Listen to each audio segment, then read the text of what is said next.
अलिबाग समुद्र किनाऱ्यावर सुरू झालेल्या बीच शो मध्ये शनिवारी परदेशी पाहुण्यांनी मराठी गाण्यावर ठेका धरलाय। पाहुण्यांनी धरलेल्या ठेक्यामुळे स्थानिक पर्यटकांनी देखील धमाल केली। जर्मनीवरून हे पर्यटक अलिबाग इथं पर्यटनासाठी आले होते।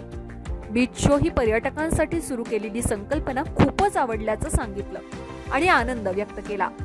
अलिबाग समुद्र किनारी रायगड टाइम्स कडून दर शनिवारी आणि रविवारी बीच शोचं आयोजन केलं जातं। या व्यासपीठावर स्थानिक कलाकार कला सादर करतातच, परंतु पर्यटकांनाही आपली कला सादर करण्याची संधी मिळते। त्यामुळे या संकल्पनेला छान प्रतिसाद मिळतोय। जर्मनीवरून काही विद्यार्थी कोळी या विषयासाठी अलिबागला आले होते। शनिवारी त्यांनी अलिबाग बीच शो मध्ये हजेरी लावली। इतकंच नाही तर गायक लाभेश पाटील आणि पूजा पाटील या स्थानिक कलाकारांनी गायलेल्या कोळी गीतांवर छान ठेका धरला। मराठी गाण्यावर छान नाचणाऱ्या परदेशी पाहुण्यांना पाहण्यासाठी इतर पर्यटकांनीही मोठी गर्दी केली होती।